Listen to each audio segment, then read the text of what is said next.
Hello, friends. We have a moment so that we may discuss our Lord and Savior Minarchy.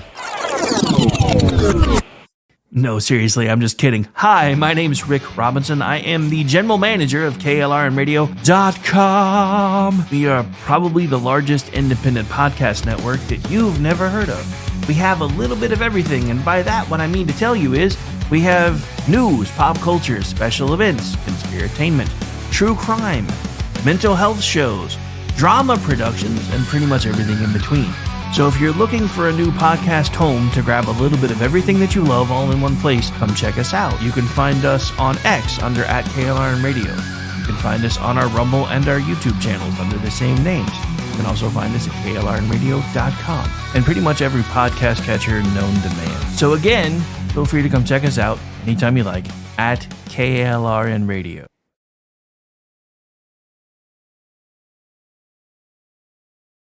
This podcast is sponsored by Ramp. Are you the decision maker in your company? Consider this. For the first time in decades, there's a better option for a corporate card and spend management platform.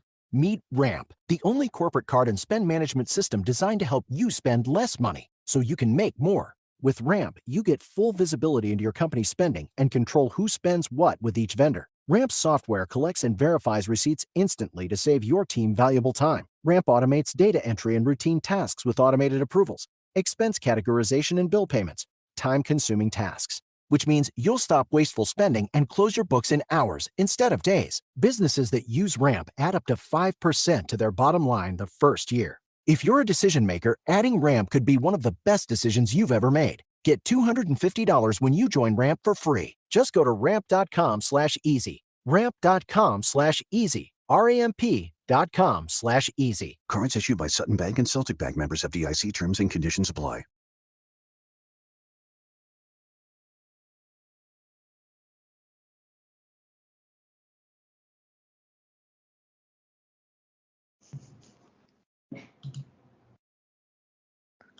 Welcome to Thursday evening here at KLRN, which we consider to be our mild introduction to the weekend, as this is Disasters in the Making, your foray into the dark side of Hollywood.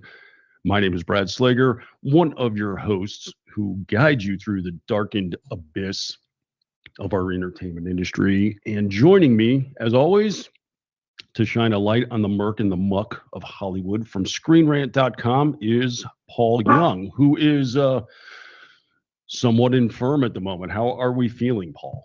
I know I'm feeling a bit better. I miss my Oak Ridge Boys voice that I had going on. I could hit those low Elvira notes. Yes, you were kind of frightening when I spoke over the weekend with you, and I was Didn't a even little sound unsettled. I called my mom and she asked me who it was. I was like, it says my number on it. You don't sound like my son. Thanks, Mom. I'm calling the authorities. You have his phone.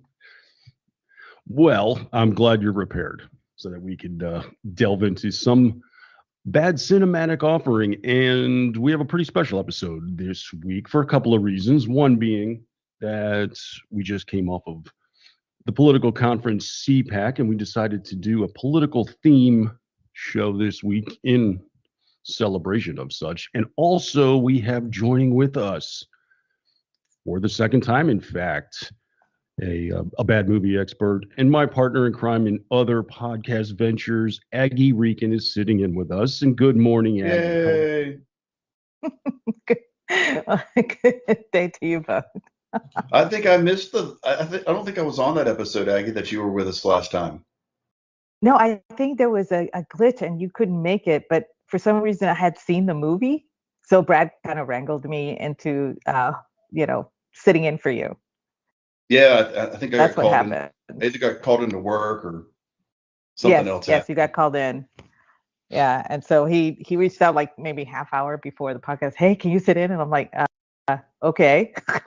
Yeah, he says a half hour. He was planning it the whole time, just waiting. I was like, okay, I gotta go wash the dishes and be domestic here for a second. Hold on.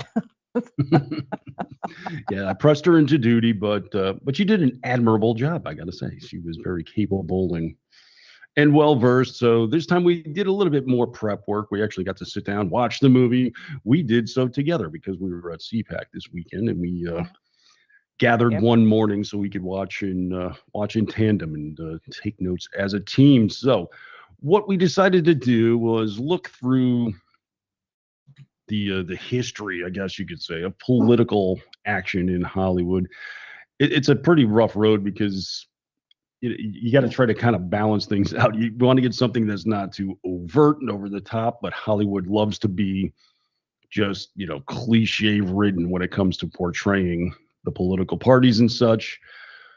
And so we tried to endeavor to find something that's a little even-handed, and yet it still sucked. Pretty tough to do. It did. But I think There's we not landed many on a political movies out there that aren't just 100% biased, leaning towards really the left. Because there aren't many right-leaning movies out there when it comes to politics. No, Not not, really, not I really. don't know if I can think of any. Well, I might say they tried to do Atlas Shrugged, but that's more even libertarian, I guess you could say. Right. But I would It say was terrible. I would say My Fellow Americans comes close simply because both protagonists were from either party and they worked together and became independent at the end. So that was kind of more of an even thing, and it was All right, and it was so- funny. So we've listed two, Uh, and we're struggling. We're struggling to come up with them. If you go In the other fact- way, you Yeah. can come up with a bunch. probably one of the Yeah. more direct titles you could point to and say, "Oh man, that thing is totally conservative," would be Dark Knight, because Christopher Nolan really got subversive and just kind of like snuck all this in there. And I'm watching it one time, and I was like, "Wait a second, this is the Patriot Act. This is," it was like beat by beat. I was like, "This is a wholly pretty strong conservative message being sent here." So I think he slipped that one by because it was a cartoon superhero movie. And all of a sudden Hollywood realized, oh crap, he pulled something on us. But what we have settled on here is it's supposed to be a satire. It's supposed to be a commentary on the political process. Instead, it's really just mostly buffoonery. And it's a movie called The Campaign, a pretty broad comedy, which I don't think I need to explain any further than saying it stars Will Ferrell. And Zach Galifianakis. And a sorely and probably criminally underused Jason Sudeikis. Yeah. Yes, I have to agree with that one. Truthfully, he- I think this movie is 100% better if you put Sudeikis in Galifianakis' role or put Sudeikis in Ferrell's role. The movie takes on a completely different meaning. I think it has more charm. Neither one of the leads had any charm. There's no charm to them whatsoever. It's over the top parody of both sides, and they hit you in the head with their over the top subtlety. Definitely. I think they Sudeikis, go I think he makes the sledgehammer. movie a lot better. Yeah, and Sudeikis, the problem is he mostly is playing a straight man here. 'Cause Yeah, and he's playing and off I of think- Will Ferrell as his campaign manager. So he's kind of got to be the straight guy while Will Ferrell just goes off the reservation. And I think the two leads, one of them needed to be a straight man instead of being completely over the top, jackass about it. I Yeah, have to agree with that.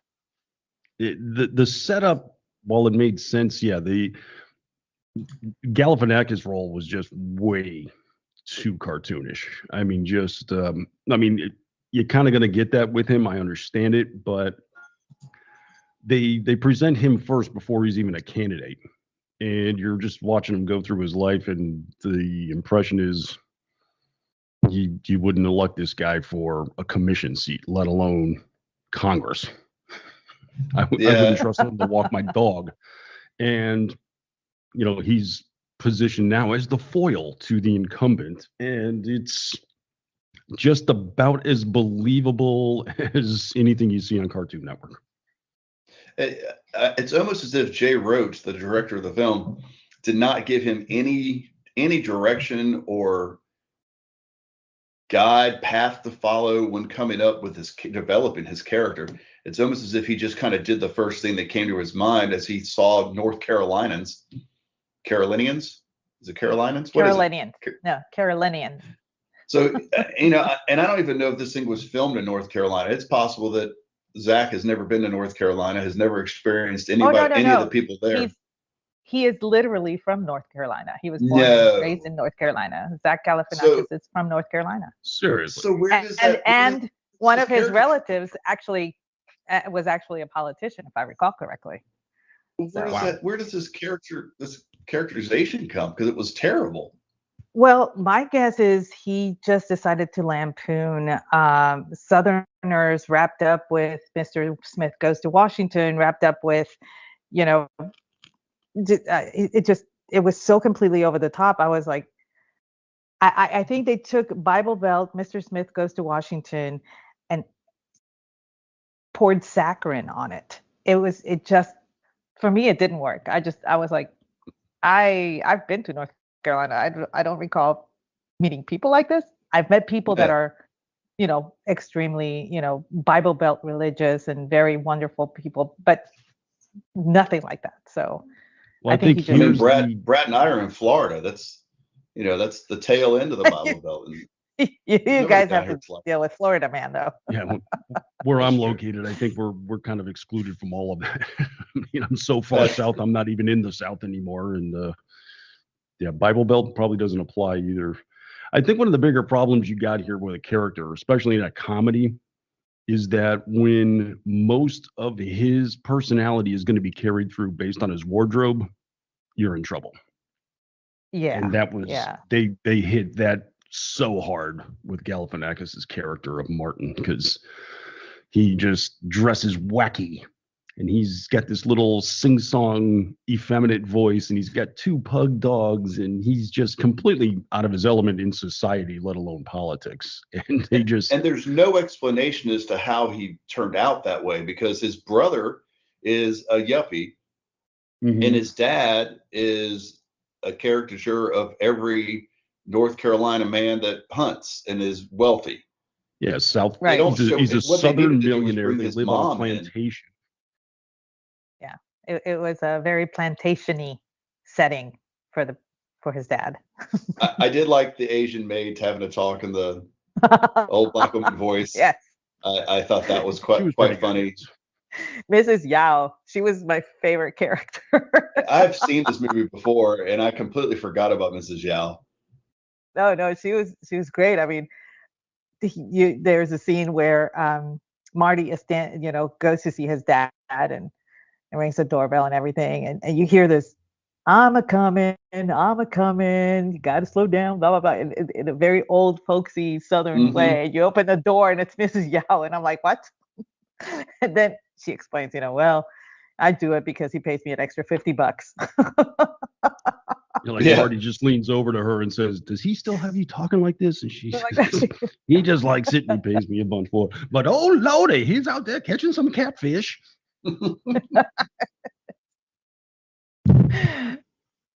Yeah, she was by far the most, in my opinion, the most sympathetic character. She was the one I associated myself with the most. Just because I enjoyed basically her, resentful of everybody else in the cast. I can feel that. I enjoyed her performance. I guess that's what I should say. I enjoyed her performance of it. Yeah, she was having fun. You could tell she was. She kind of got it, I think. Well, let's I guess at least set things up here for what we're getting into. Will Ferrell is playing the role of Cam Brady, who is an established North Carolina representative in Congress. He's getting poised to start his 5th run for office unopposed, because he's just doing such a fantastic job that nobody can challenge him, which is kind of a problem here, because they not only have him set up as a buffoon, but almost as ineffectual. Like, he doesn't do anything. At one point, he even says, when I'm in Congress, I go on Facebook and I play video games and stuff like that. He doesn't vote half the time or something. So, well, that. Why? Okay, so The movie overall is a big crap fest. Most of the story is a crap fest. The characters are a crap fest. It's a giant crap fest. It should be called the crap fest. But the ideas behind some of the scenes and parts of the story, I identified with. There are absolutely people in Congress right now who are only there because they're in small districts that have no one to ever run against them, and they constantly get put back in office. I mean, that is legitimate. And they're idiots. I mean, there's YouTube videos out there everywhere of them guys being dummies, and they just get voted in because nobody runs against them at all. Yeah, that part I followed, but then the whole justification for bringing in a competitor is because he has some, does something very stupid that threatens his viability, except they positioned him as somebody who already does that. So they didn't help themselves. I understand that, like, what they were doing basically is like, we want to make a commentary on politics and just, this character is corrupt and screwed up. Great. Well, and then he gets corrupted and screwed up, and that's justification to get him out of office. It's like, but there's two types of corrupt and screwed up, right? Let's look at Harvey Weinstein. I know he's not, he's a public figure, but he wasn't in office. But the story is roughly the same. Everybody knew what Weinstein was doing, but he wasn't doing it in public. All of it was in private, so they all chose to remain quiet.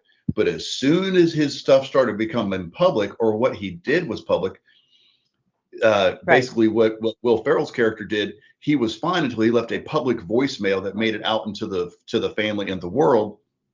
Now everybody turns against him and no longer wants to be associated with him. So he was acting ineffectual. Now he's going to be publicly ineffectual. So they're distancing themselves. Does that make sense? Right. Yeah. It's the tragedy of the open secret. Everybody knows what's going on, but they keep it quiet. But the moment it's leaked in the public, then the tragedy happens where everybody gangs up on them and tries to destroy the person. So same with Epstein, which is why I loved Ricky Gervais at the Golden Globes last year, because he just absolutely lampooned all of them about it, and they knew it, and he couldn't do anything about it. No, they couldn't. It was great, and you could tell. We've talked about this in other podcasts. You could tell the ones that found the humor in it and basically had no connection to that open secret were the ones laughing. The ones that were connected to that open secret were sitting there stymied and not knowing how to react. And you could tell. Guilt. It was a guilt smile. I think Tom Hanks's guilt smile was my favorite out of all of those golden. Oh yeah. It's pretty telling too when you get a group of actors who don't know how to react while they're at an acting award show. Yes. How about that for talent? It's almost like when Robert De Niro comes out and he has to read off a teleprompter, and you can just tell he's foreign with doing that. It's like, why is this? Are you illiterate? What the hell? And it almost seemed like one of those movies he did, I think, where they were spoofing it, where he had just have somebody feed him his lines and read it to him while he was playing a gangster on TV or something. It's odd when you see that these are polished professionals who can't act normal in public life sometimes. I find that amusing and revelatory. So we have, I guess, Will Ferrell now has damaged himself. He's having a meeting with Sudeikis, and he's showing him a chart. And he's like, right here is where your poles fell off the roof. Like he was up in upper 60 percentile, and then he plunged into the 40s because of the phone call. That's what Mitch says. That's Jason Sudeikis' character. And it turns out that Ferrell's a bit of a skirt chaser. We've seen him getting randy with women already, one time in a porta-john, because that's funny, you see. Yeah, there were a lot of bad attempts at humor here.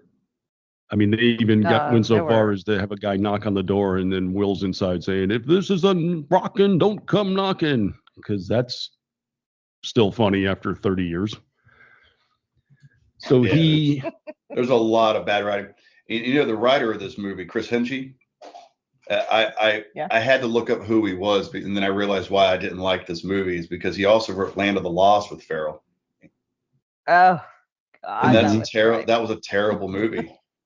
That Just was and right. it's filled with terrible, cheap jokes that don't really Yeah, and he also did go the out. other No. guys with him, and I think what we're looking at there is kind of like a collaborator with Farrell who sets up scenes where he knows Will Ferrell can do some ad libbing and stretch. So he kind of like he's the guy that sets the bottles up so that Will Ferrell can knock him over with his hardball humor or softball or whatever you want to do. It's more like a contrived script as it is hard writing.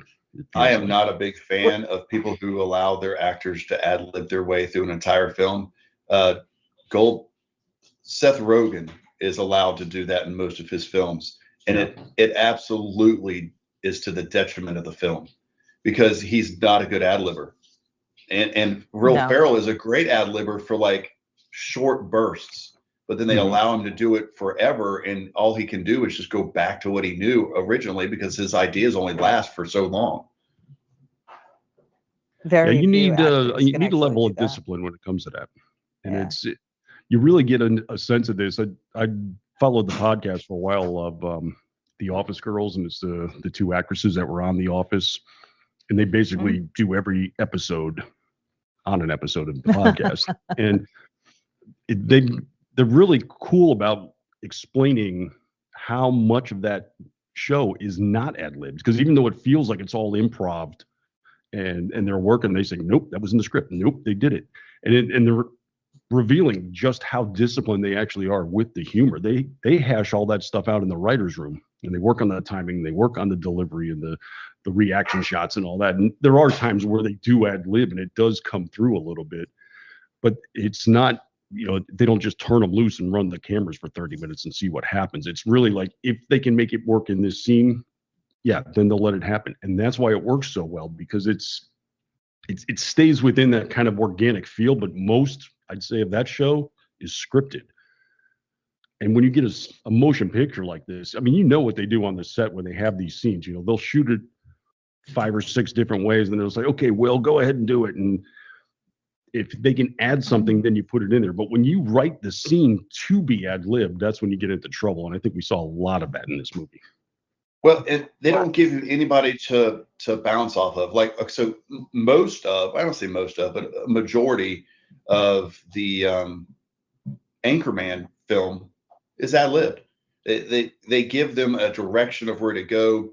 They tell them what needs to be addressed in the film and in the scene, and then they just kind of let those guys go. But when he's bouncing ideas off of Steve Carell and Paul Rudd and other really good, funny actors that are in the room with him, well, yeah, that ideas get bounced around pretty well, and it's enjoyable.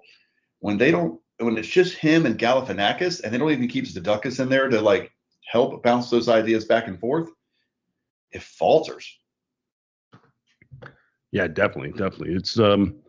It's almost like, hey, we got 2 seasoned pros who know what they're doing, so we'll put them on stage. Okay, guys, start trash talking each other. And that scene just like was one of them that was just ponderous.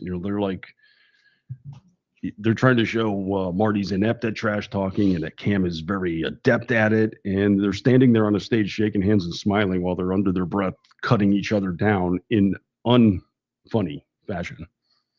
Yeah, I'm sorry. I'm from the South, and all of that was so flat. I was like, that doesn't happen. That's not the way we do it.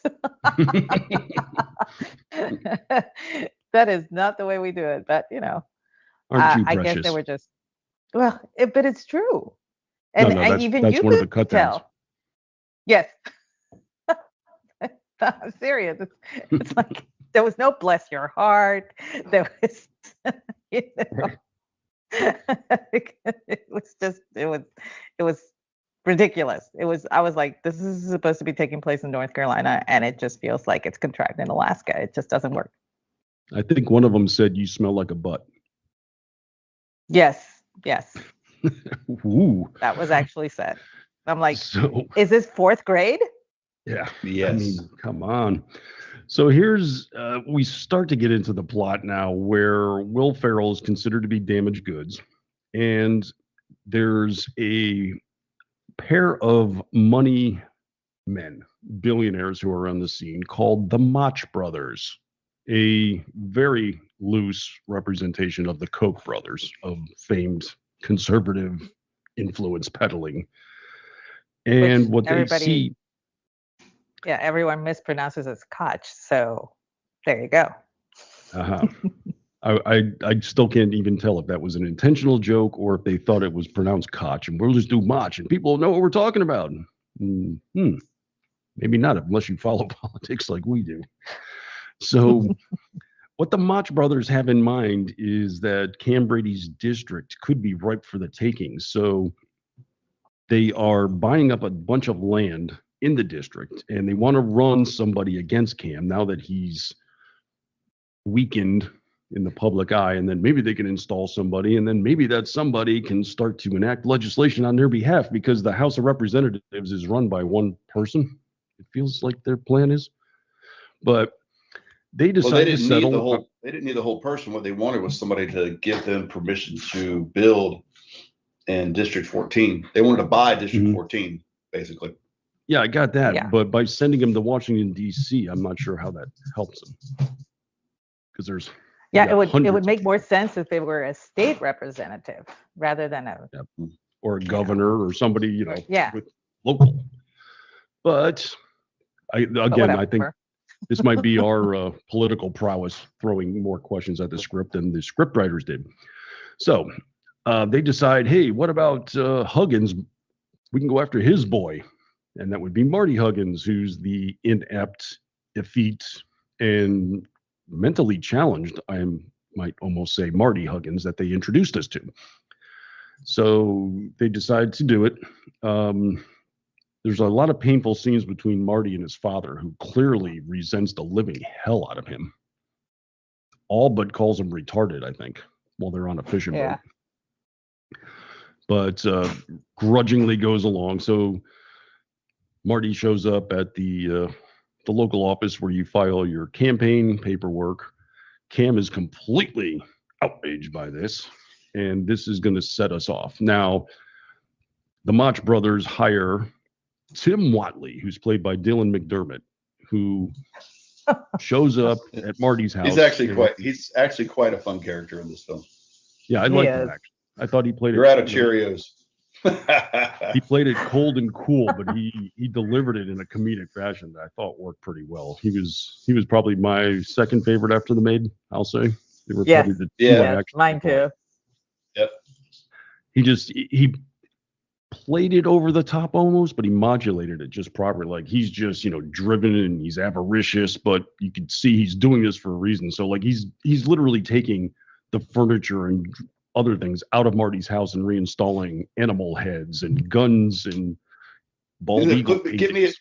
What he says is, give me a Bible on this shelf and a picture or an oil painting of a bald eagle. He like snaps his fingers. I want a Bible on the table. I need a bald eagle over the fireplace, stat. And then one gets hung. And then, they're basically transforming him into the GOP caricature of a gun-toting, Bible-beating conservative. And there's your humor. So Marty is now a campaign politician. He's going to be on the trail. So Whatley has reinvented Marty and even gotten to the point of having him talk in a normal voice instead of his little, that's quite okay. We had to get away from that. And this, I think, might be the one scene that explains how over the top they went. In order to resuscitate Cam's campaign, they sit down with an advertising executive who's an expert in political commercials. And this is just a painfully unfunny scene. They have one commercial they show for their approval that basically is highlighting Cam's sexual conquests. In like, what was that burger chain that had the sexy women eating hamburgers? Or Carl's the Jr. In-N-Out burgers? No, it was Carl's The studio. West Oh, Coast okay, Hardee's. that's right. Yeah. I mean, they're like bending over while getting sprayed with a hose, and there she is in tight yoga pants doing aerobics, and it's like Cam Brady is a real man because he nails these women or something. That was kind of the thrust of the commercial. Pardon my use of language there. And Cam is like, I love it, dude. This is great. It makes me look like a great man. And Okay. you know what? The irony of that is that while they're trying to show a complete difference between, or at least a disconnect between Cam Brady and Galifianakis' character, Huggins, whatever, they're actually quite the same, or at least come from similar backgrounds, because his dad is the same way with the way he treats Right. women and the way he treats people around him. And Cam Brady's the same way, but they're from different sides of the political spectrum. There's no reason for his dad to be a Democrat, but they play him off as a Democrat. But he's clearly not a Democrat because he is the quote unquote Republican of this film. Right. Huggins is not doesn't act like a Democrat, though they're running against each other. You can't imagine Right. they're both Democrats. But you also have the Mach brothers who want to support either one of them because they don't care. That part is actually a pretty good lampoon or a very good description of the political environment as it is in America now, where you have corporations that are willing to just back whoever will support them the most, regardless And- of. And give the equal amount of money to either side just to That's cover right. the bets. Yeah, we Except put $1 million they- in your CPAC. Here you go.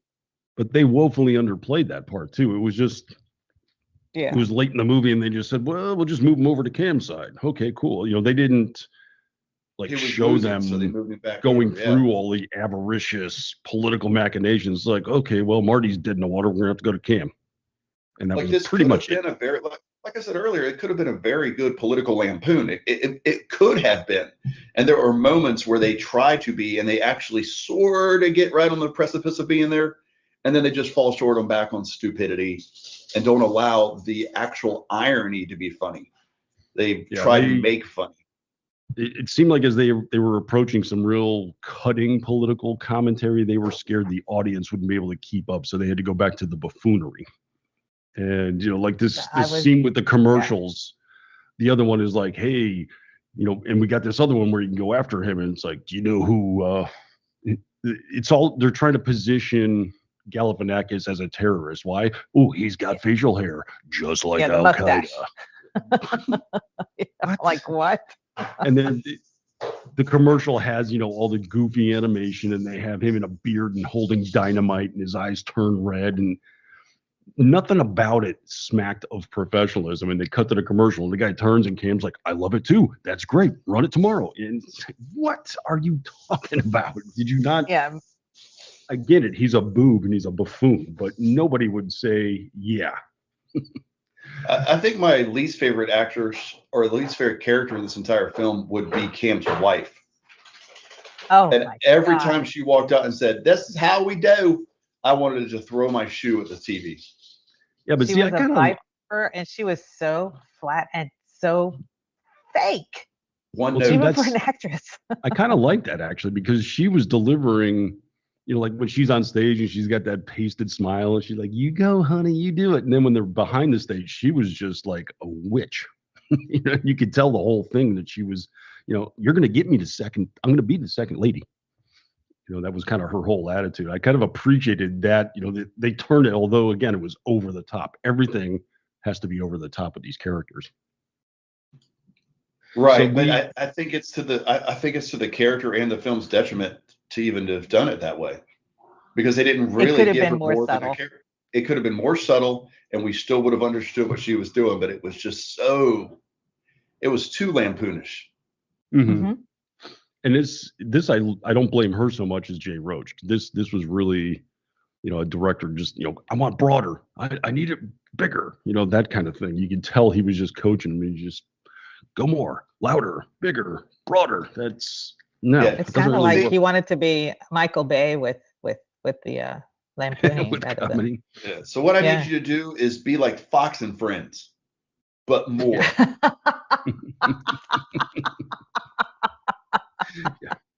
A show I don't watch, but everybody tells me I should hate. Do that. Yeah, that one right there. That's pretty good. Her wardrobe came close, I gotta say. So there's that. Her wardrobe did come pretty close. What's it that? Just she's just wearing the tight fitted, zipped up the back, sleeveless shirt dresses. Yeah. All solid Yes, colors. Oh, we saw Yes, plenty of those yes. this weekend. Yeah, we did. Oh, I bet you did. We called it the uniform.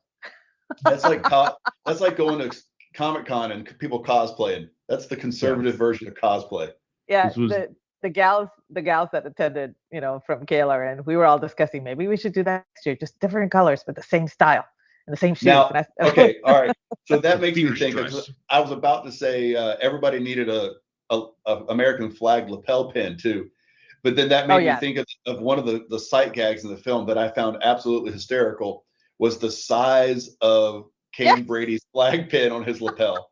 it kept was getting like a bigger and brooch. bigger and bigger. It was gigantic. It looked like a shield that he was wearing on his lapel. Well, That part, it was and that was funny. It was subtle. They never, no one ever pointed out and said, "Why is your flag pin so big?" No one ever said that. It was, if you just pay attention to the pin during the movie, it starts out small and then it gradually grows. They keep changing it to make it bigger and bigger and bigger. I thought that's what was going on, but I failing. didn't want to rewind it and check it because I was forcing my way through most of this movie to begin with. But yeah, but see, that's funny humor, right? It's something that we noticed as an audience, but was not pointed out to us. That was funny. The rest of it's just in your face. That was Yeah, that's a trick that I've seen done in several movies. Like I don't know if y'all remember this old movie called The Cook, the Wife, the Thief, and Her Lover, or something like that. I always forget the correct terminology for the whole movie, but I think you made that up.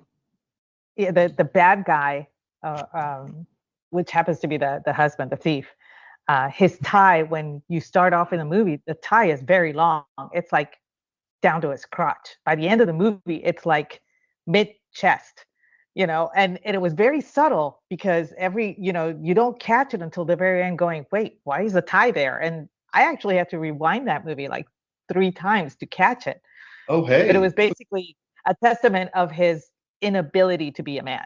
So it's called The Cook, the Thief, His Wife, and Her Lover, and it stars a ridiculously good-looking Helen Mirren. Oh, she was fabulous in it. I cannot recommend that movie enough. Holy cow, she is. Look, have you seen the poster, Brad? Oh yeah. And one of the reasons I wanted to watch the movie was that Jean-Paul Gaultier was going to be designing all of the costumes. So I had to see it. Adorable. She's beautiful in it. Yeah, she is. So I want to be her when I grow up. I want to be her when I grow up. But it's a fantastic film. If you haven't caught it, Paul, I highly recommend it. I have not. Sounds like something I need to go look up. My wife might like it.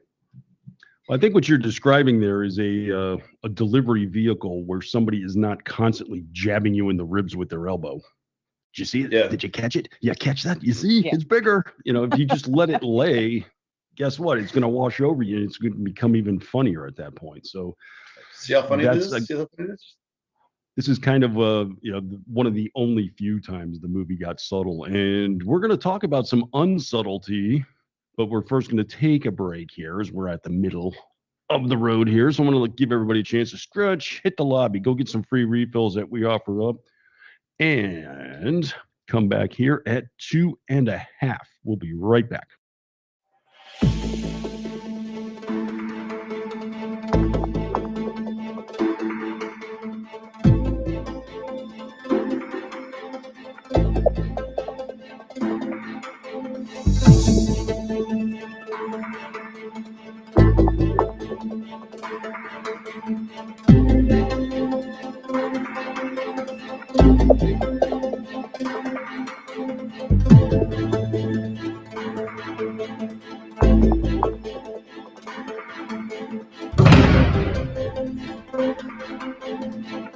As a small business owner, you deserve more.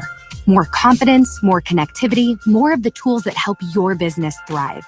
And at Cox Business, you can expect more from us. We don't just have sales reps. We have perfect plan identifiers, people who will work with you to make sure your business gets everything it needs and nothing that it doesn't. Your business deserves more, and that's why you can expect more from Cox Business. Call 800-526-8572 to switch today. There's nothing more predictable in life than the unexpected. Lightning will always strike.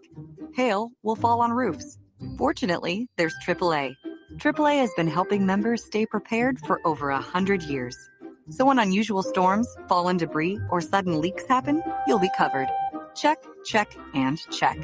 Get the home and auto insurance you need by talking with a AAA insurance agent today. Visit AAA.com/insurance or stop by your local AAA store.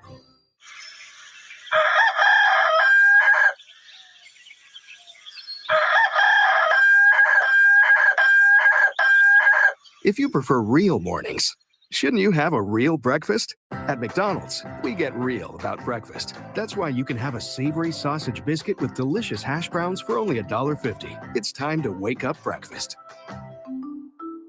Single item at regular price. Prices and participation may vary. Cannot be combined with any other offer or combo meal.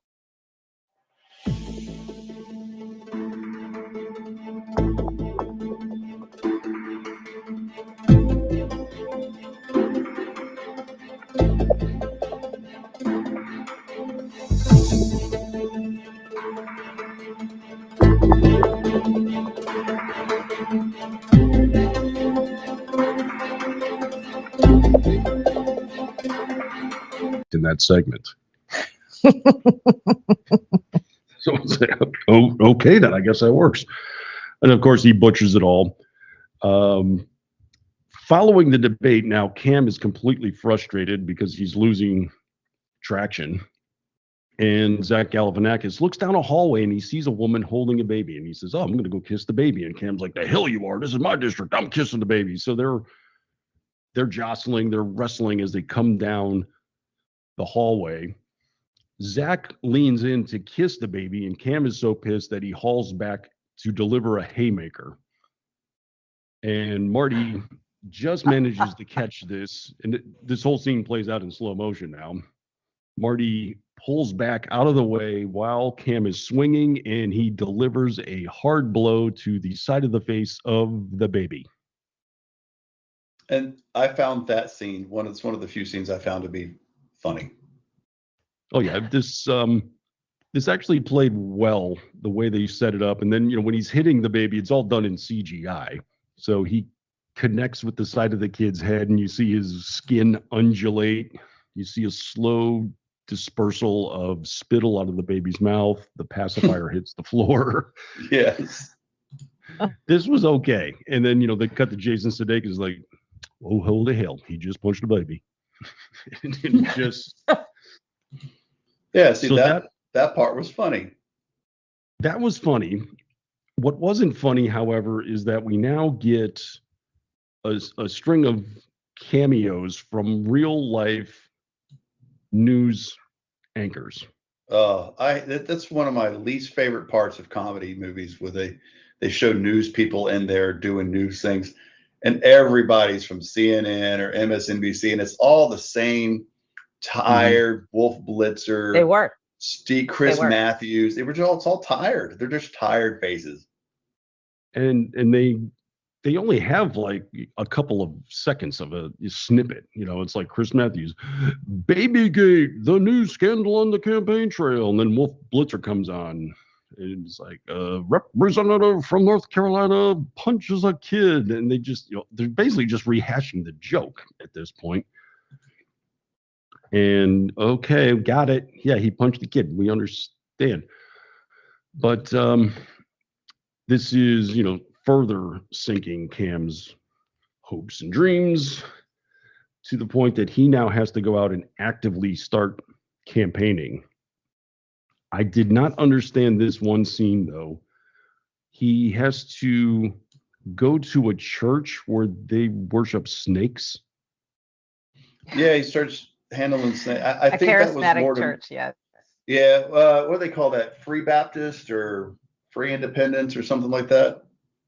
I call it scary, and I'm a snake handler, so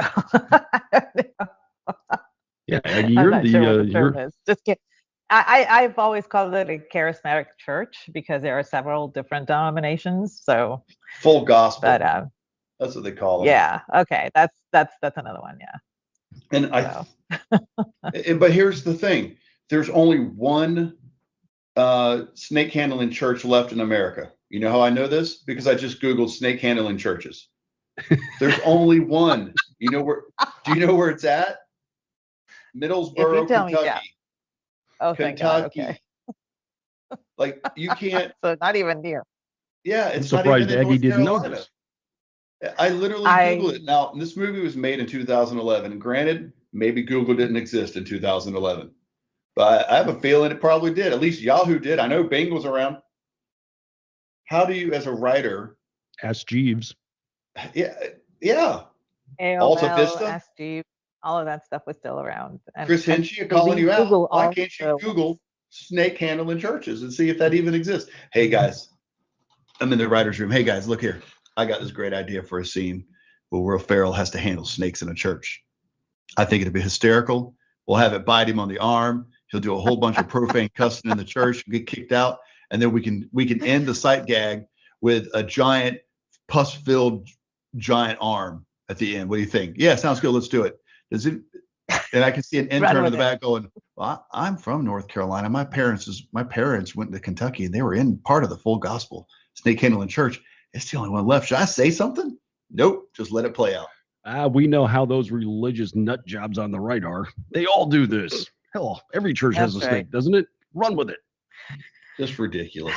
But this is how, and this is another area where it's tone deaf. So during this, Cam is genuflecting. He's holding like 4 snakes and screaming to them, hey, I'm one of you. I'm one of you. And a snake wheels around and bites him on the forearm, launching him into a vulgar tirade that just shocks and stuns everybody in the church. And one crotchety old guy gets up and like, you're not a Christian. You're not one of us. And then he just like explains. He's like, the spirit has cleansed me and the bad stuff is out of my system. And then the whole crowd goes, oh, cool. Yay. He's one of us again. Yeah. Okay.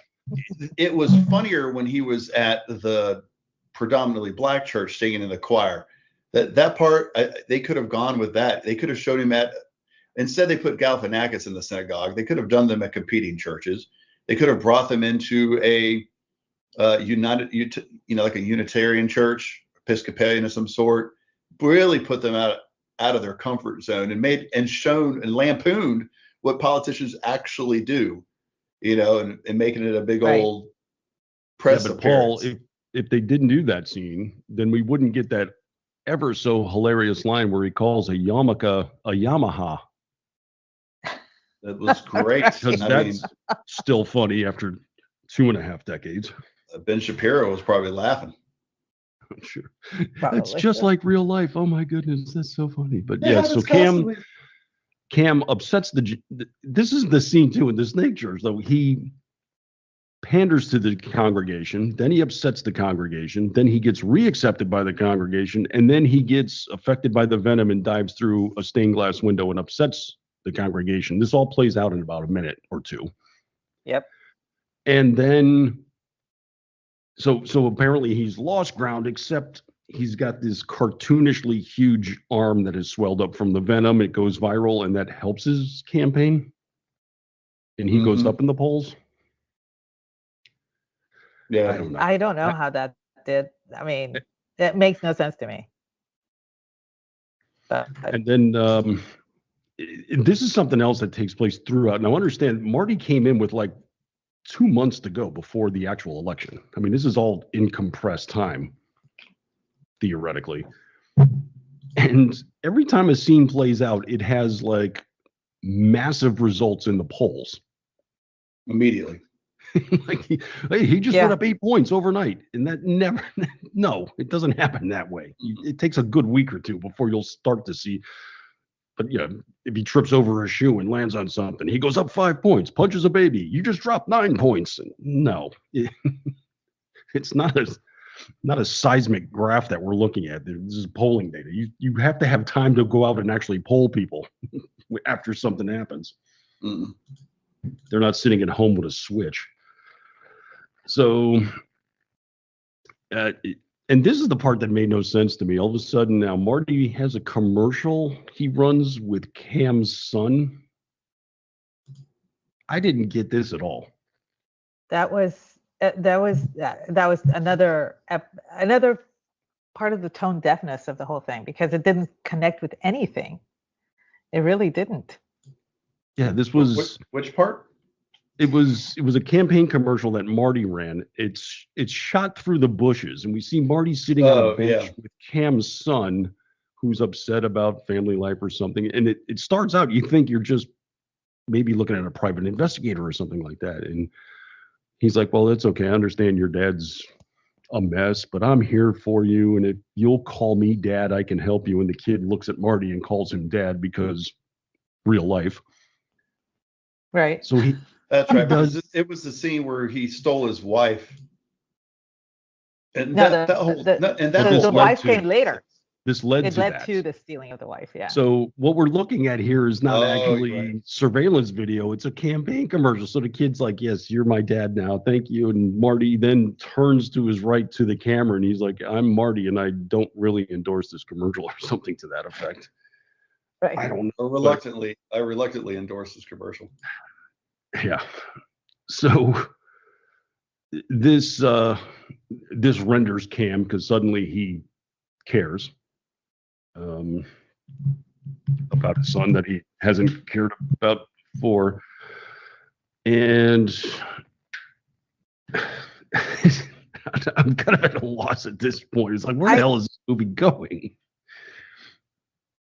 Yeah, they didn't really explain what his intentions were there very well. Because if you recall, before the commercial with Marty and the son had gone to Cam and told him that he was going to run for class president, and the way he was going to do it, he was going to slander his competition. And Cam realized that he had set a bad example for his son. And then the commercial with Marty and the son comes out. You would think that the progression would be for Cam to try and fix things with his son, but that's not where it went. No, it went in a totally different direction. Well, I forgot too. We skipped over. There's one scene where Cam goes over to Marty's house, and Marty actually gets him drunk, calls the cops on him. He gets pulled over, and he steals a cop car. I will say that was kind of a funny shot scene though, because you're looking at the dashboard cam in the cop car. Yes, it was mostly shot unedited. So he's driving away. He's like, this is fantastic. I'm doing great. And then he loses control, spins, and then boom, there's a cow on the windshield that he ran into. That was actually pretty funny. Yeah, anyway. Like there weren't like not everything was unfunny in the film, right? I mean, there were some areas that were super funny, but that whole scene had nothing to do with the film. You take that scene out of the movie, it doesn't change the movie. Yeah, that was completely non-political, and yet it was entertaining. And I think that's the biggest problem with this film is its funniest parts have nothing to do with the plot. Right. Right. The things that worked could have been in any movie, really. I mean, you take that scene out of this one and put it in another, it's still pretty funny. It had no bearing on this one, though.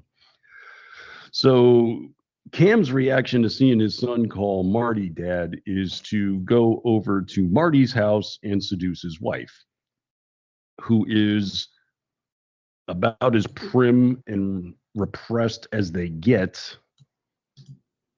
But Cam, being a complete buffoon and goofball, manages to seduce her and shoots video of them having sex and uses that as a campaign commercial. And somebody runs it. He gives it to somebody and they run it as a commercial, not as this has been released and we need to edit this graphic footage out. They literally run it. Yeah. This wasn't leaked to the press. This ran as a campaign ad and we even see Cam at the end of it stretched out naked with his privates pixelated saying, I endorse this sexy ad. And I guess I sort of get that what they're doing is being over the top about what people are willing to run as campaigns. You know, the mudslinging, the lengths they're willing to go to mudsling against their campaign, and how people will get tired of it, but yet still watch it. I suppose that's where they were going, and I kind of get it. But it just didn't make any sense based on everything we knew about the characters leading up to that event. Well, that's the thing is it's like it had no connection. It's like you're making a commentary, but you don't make the actual comment. you're alluding and you're getting there and you're waiting for them to get there and they just don't. And the whole thing too is after he plays this ad, once again, we get that cavalcade of real life newsmakers talking about it. It's the first sex tape campaign ad. And really, I mean, that was the most humiliating aspect of these newscasters. Seeing Wolf Blitzer talking about a sex tape campaign commercial. Yeah, and don't get me wrong. I was cool to see him humiliated in this fashion, but it's like, really, guys, he could not have made much money on this movie. I really think this is one of those cases where you're looking at corporate synergy. You know, the production, you know, probably owned these networks. I mean, this is, you know, Time Warner. And I bet you he didn't even stop. He did it between commercial takes. Here, he just handed him a piece of paper and he literally just said it. He might not even have known what he was doing. I guess. Or what he was doing it for. They just handed him a new piece of paper to read and he's just like, what just happened? Nothing. Just keep going. You're back on air. 5, 4, 3. It's a wacky comedy, Wolf. Run with it. You're going to love it. So, yeah, this is the case. And by this point in the movie is really just kind of getting ponderous. It's like, let's just get through this, can we please? So yeah, Marty has a family crisis because his wife has a sex tape out, and Cam's family's falling apart, and his wife leaves him because he's down in the polls and she won't be second lady. And meanwhile, we learn the Mach brothers plot all this time. They have a factory in China that they own. Their idea is to buy up this territory, North Carolina. They're going to open up factories in the area, at which first Marty is like, oh, he's all in favor of it because it's going to provide jobs and this is going to help the area out. And then they have the typical cigar smoke session in a closed room where the Mach brothers reveal their plot is to actually get these factories approved, and then they're going to import cheap Chinese labor.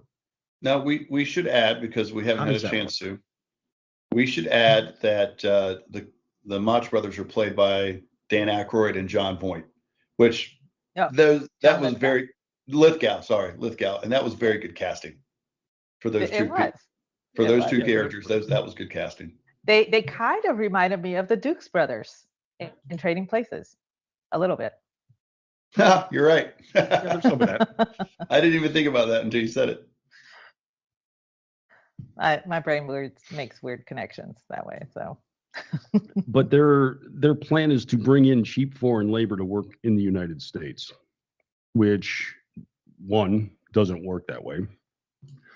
Two, they're doing all this in order to save on all the expensive shipping costs. But here's my point that drives me nuts about this entire enterprise. They're dropping a fortune to buy up all these parcels of land using different shell companies. They are dropping millions on the campaign in order to get Marty elected to build baby dolls. The creepiest baby dolls I ever saw. But there is no damn way they are going to turn a profit on this entire scheme until 50 years down the road when they'll be dead. And they showed the Chinese factory, and this assembly line was like belching out piles of these dolls. There's no way in hell they're turning a profit on this. Yeah, it was pretty ridiculous. It's pretty ridiculous. And the dolls aren't ever brought up again. Right? Like it's made a centerpiece of what's happening in that scene and the purpose for bringing them over, but it's never again addressed. You don't see these dolls like randomly placed throughout the movie. When he's in the hospital, you don't see a kid sitting over this, a little girl sitting on the side holding the doll. You don't see the dolls in the windows of the shop stores. You don't see a commercial where they're holding the doll. They're just never brought up again. You're right. They could have run in a Cabbage Patch doll kind of way and made it seem like this doll was the toy that was coming out, like Elmo was for a while, and American Girl dolls and all that stuff. But they didn't. They didn't take advantage of placing, product placement. No, which would have made more sense. And it would have been funny because we would have, as a viewer, we would have seen it, and it could have just been like a throw off, like a chevron running to the bottom of Wolf Blitzer's screen, where it just says "hottest new doll from China" or whatever, just taking the world by storm. Something as simple as that would have been hysterical. These are the generic type of baby dolls you'll see at like the dollar store or something like that. It's like your infant kid's first baby doll. The one that they drag around, hold by a hand or something like that. It probably costs like 78 cents to produce. You could sell it for $3. That's it. What they're spending in order to bring this doll factory to the United States has to run into the billions. Simply. I mean, when you consider the land, the construction of the factories, the amount of money they spend on the campaign, actually 2 campaigns, because they go over to Cam after a while. No way in hell they're seeing a profit on anything. Sorry. Nope. But this is the motivation of the entire film that makes no damn sense. And thus the movie doesn't make sense. So we eventually get to Election Day. The polls have just been swinging wildly in the final week to the point that they're basically tied on Election Day. And I think right before the election, Marty has got a 5-point bump. He's got the cushion. He looks to be the one to win. Oops, except Cam wins by 10,000 votes somehow. Oh, wait, how? The Mox brothers own the voting machines. And I laughed my butt off at that implication, because this was made during the Obama administration. This was smack dab in the middle of Obama's second term, 2012. Yeah, so this came out this came out in August ahead of the election with him and Mitt Romney. And then just a handful of years later, here we have an actual similar situation play out in real life. This movie just Babylon beat themselves. Very true. Yes. They pulled a scene from The Simpsons. They predicted the future without knowing it. But it was amazing. Also, this scene completely undercuts the entire movie. It does, because it makes everything else that happened throughout the film pointless. Yes. Because why even put somebody up there to run against him if they knew they could get him reelected simply by changing? Or why even run an election at all if they knew they can control the outcome of whoever they wanted to go up against him and replace him? Precisely. They spent all this time, all this effort, money to place Marty because Will Ferrell is shady and weak and invulnerable in the polls. All they had to do was stick Marty on stage one time. He's going to win. We control the voting machines. Done. I retract my previous statement. Everything else doesn't make sense. Yeah, I will retract. This is not the Dukes brothers. This is the dumb Dukes brothers. It really makes no sense the way they went about this whole thing. I mean, in the final act, hell, the final 10 minutes, they, like, Zach Galifianakis puts out an ad where I'm just going to be honest, and he spits out some nonsensical stuff, and then we watch people throughout the country see this commercial and turn to each other and become honest, because that's the way commercials work. And in the end, the Mox brothers lose faith in him. They move over to Cam, even though Marty's leading. So Cam wins because they control the voting machines. You didn't have to do anything else in this movie then. And the entire film just became worthless as a result. Not that it had all that much value to begin with. No, not really. No.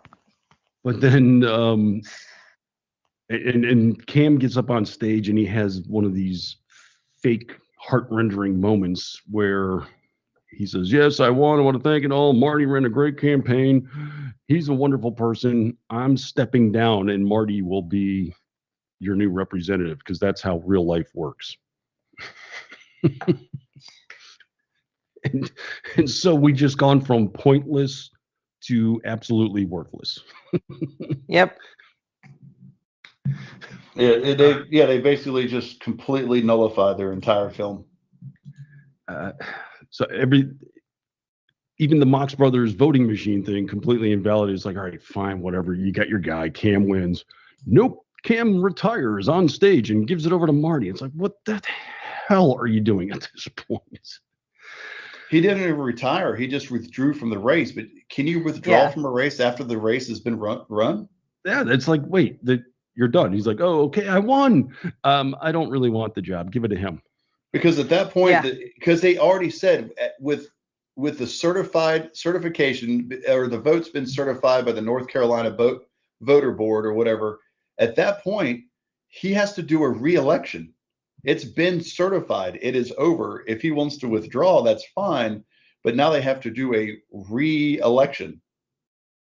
Yeah, it just cannot be handed over to Marty like that. No.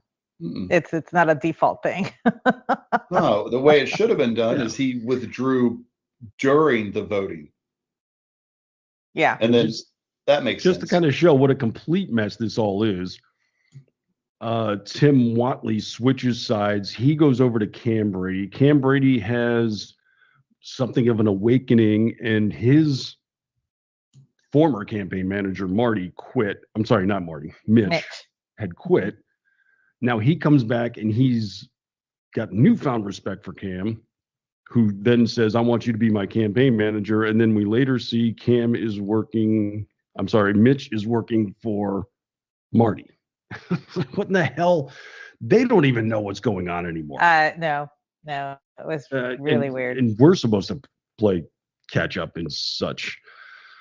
I did like the brothers turning at each other there at the end.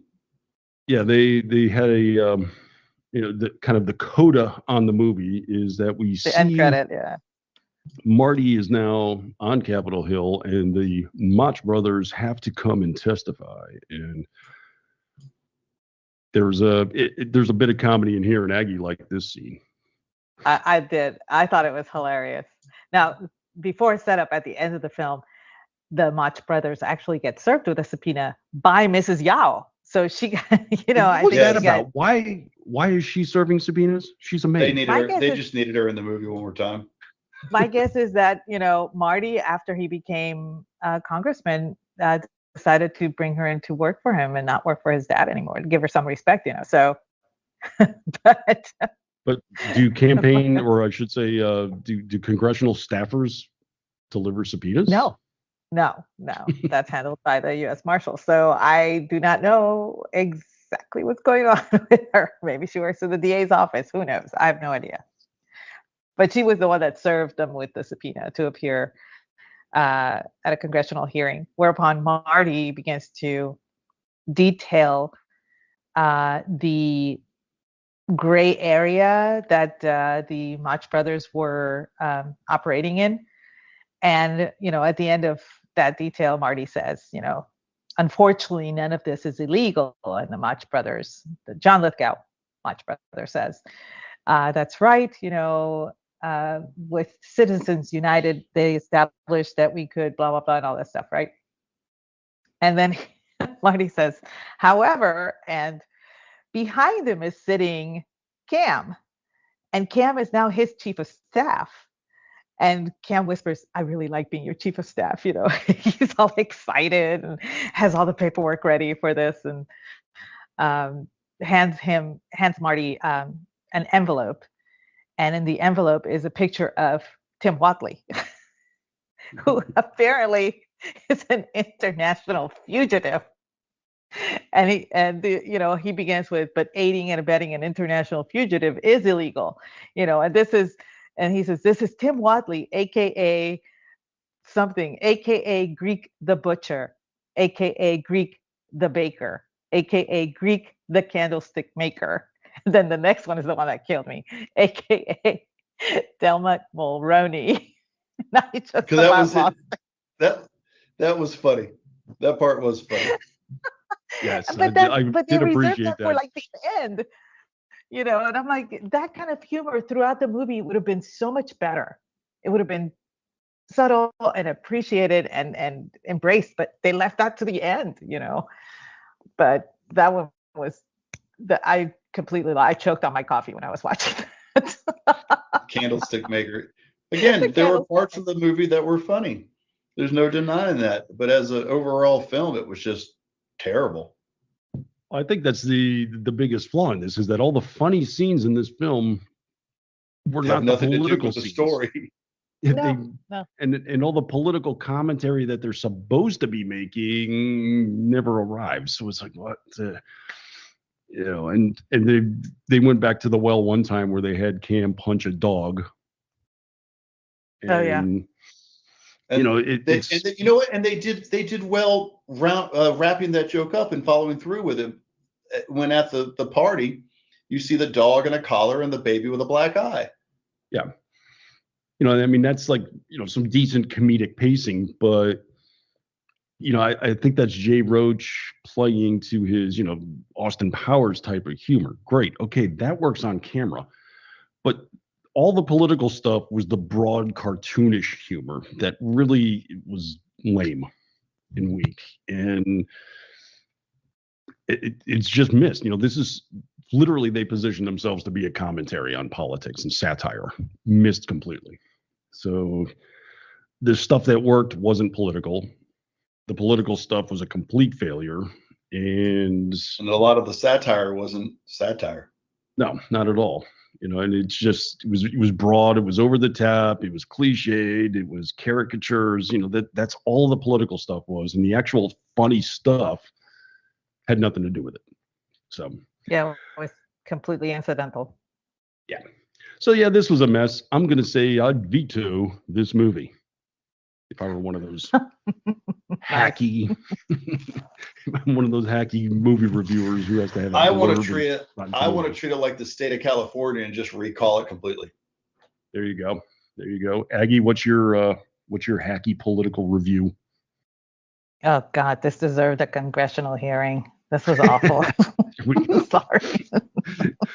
And head over to Rotten Tomatoes if you want to see more of our movie reviews.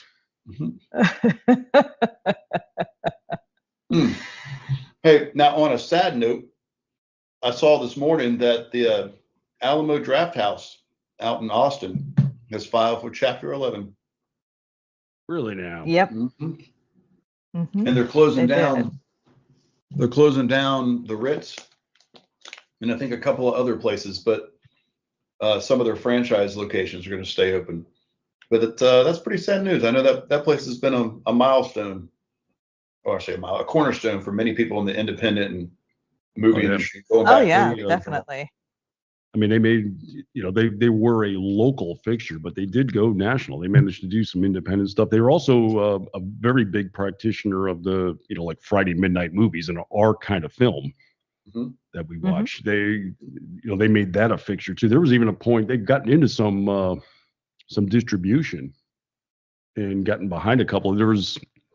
I'd have to look into the title. There was one I know about 4 or 5 years ago. One of their programmers stumbled across and managed to find this one. I think wasn't it one of the Alamo guys too that found Miami Connection on eBay?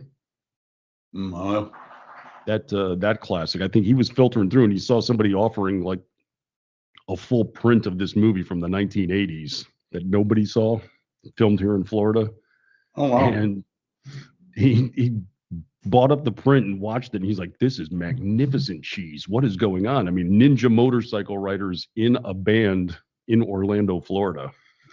And this thing became a cult hit as a result. He actually sought out the directory, found the guy.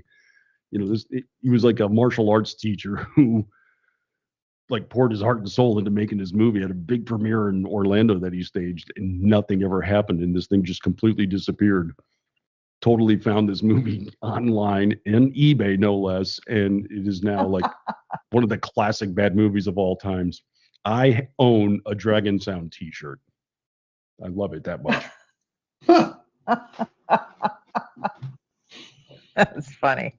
If you haven't seen Miami Connection, you definitely have to. My daughter went to UCF for a while, and she and I spent a day, and we toured a couple of the places, like went to the Commons where they staged one of their ninja fights, and we found the house where the guys were living. And I actually, upon your recommendation, I actually even looked up the movie and watched it, and I was in tears. I was laughing so hard.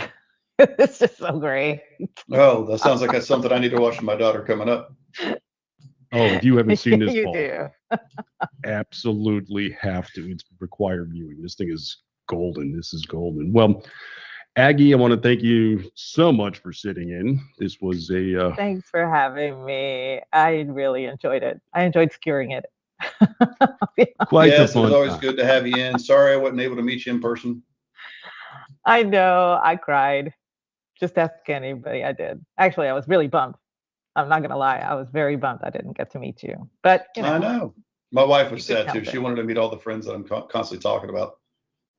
No, it's that was legit. I mean, the day before, everybody was saying, "Oh, that's right, Paul's coming tomorrow. That is going to be so awesome." And then when I had to break it to them, they were like, "You're kidding me! Damn it!" And no, yeah. seriously, Jen and I held hands and jumped up and down. Paul is coming tomorrow.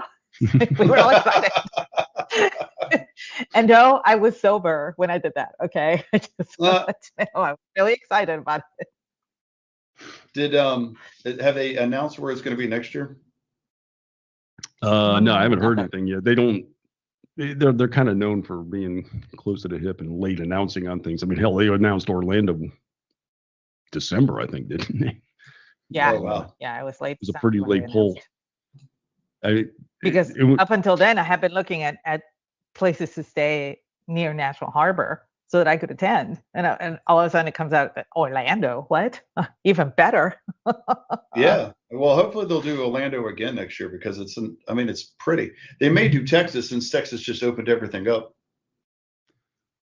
No, it That actually was worked cool. pretty well. I mean, the hall was massive. They had plenty of room for it, and Oh, the Right. Hyatt. Yeah, the Hyatt is huge. Yeah. Yeah, it was huge. I mean, the only And real it was- drawback for us is that there's not a centralized restaurant district like there is around National Harbor. I mean, you could walk out of there and you probably got a dozen places to choose from. And our condo is literally down the street from it. Yeah, it's a little opened up. You've got to Uber or walk many of the places you want to go. That is a drawback. But yeah, we're gonna wait and see. We'll if it happens again. I mean, the weather was perfect, and we could. One afternoon, Aggie joined us as we walked a few blocks to go have lunch with some Red State people. It's just more than pleasant, the whole affair. So it definitely worked. yeah, I just it don't was- know if they're gonna revisit. After being frozen for a week, it was wonderful to be in Orlando. I'll be honest. Oh, yeah. It was great. Now it's all wet and rainy up here. So I'm Gross. glad I skipped that. Well, all right, guys, we will be back in a couple of weeks. I think Paul and I already have one in the hopper for our next episode. So I'll just say this: if you got some leather attire, especially in black, you may want to don that. When we come back for more disasters in the making. Thanks so much.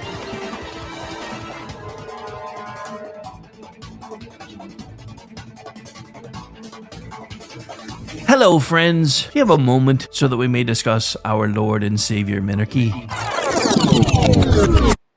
No, seriously, I'm just kidding. Hi, my name's Rick Robinson. I am the general manager of KLRNradio.com. We are probably the largest independent podcast network that you've never heard of. We have a little bit of everything, and by that, what I mean to tell you is we have news, pop culture, special events, conspiratainment, true crime, mental health shows, drama productions, and pretty much everything in between. So if you're looking for a new podcast home to grab a little bit of everything that you love all in one place, come check us out. You can find us on X under @KLRN Radio. You can find us on our Rumble and our YouTube channels under the same names. You can also find us at klrnradio.com and pretty much every podcast catcher known to man. So again, feel free to come check us out anytime you like at KLRN Radio.